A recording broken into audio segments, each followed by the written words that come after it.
Stock hits new high, as does the number of people collecting food stamps. What does that tell you? Well, I'm glad you asked. It tells us that the long-standing narrative of the rich getting richer and the poor getting poor is alive and well. It tells us that they still don't care no more than they ever have in the history of time. They're greedy, stingy leeches. They wouldn't pee on you if you were on fire and burning up with no shame in their eyes. And on top of it, most people don't care. Well, that's just how powerful people are, ChangeDaChannel. Like that rationalizes these turds' actions. They're greedy, stingy leeches. And they want more. They want more.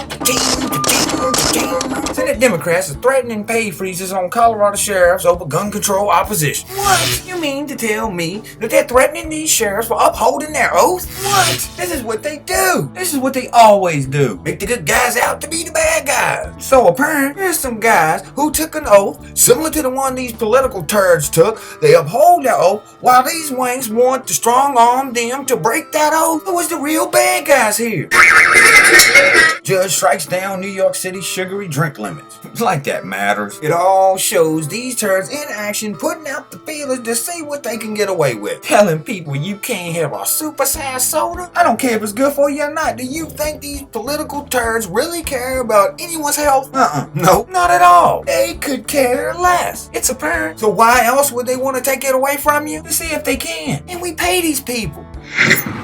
1.6 billion rounds of ammo for Homeland Security? It's time for a national conversation, reports Forbes. We've already been talking about it. Welcome to the party. And if you didn't know, included in the purchase order were hollow point rounds forbidden by international law for use in war. Now, these turds have used the Patriot Act and the National Defense Authorization Act to have an ongoing perpetual war where the battlefield knows no boundaries and suspects are guilty. And hollow points aren't for target practice. They're for people. What people? Us people. Why? Because they're preparing for something. The thousands of armored vehicles they just got. Don't change the channel. There you go with that conspiracy stuff again.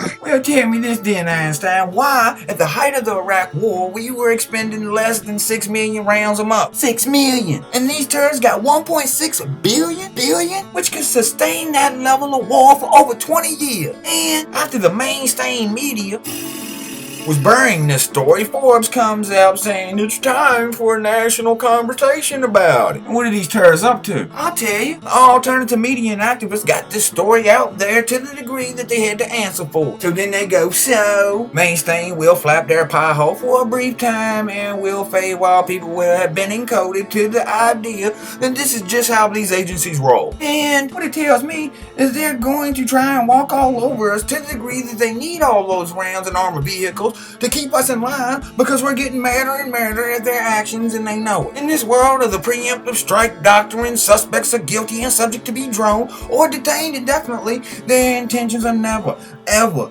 on the up and up, and it's never for our own good. It's always for their own good. It never benefits us. It always benefits them. We care, they don't. Just something to think about. I've changed the channel, and I'm out.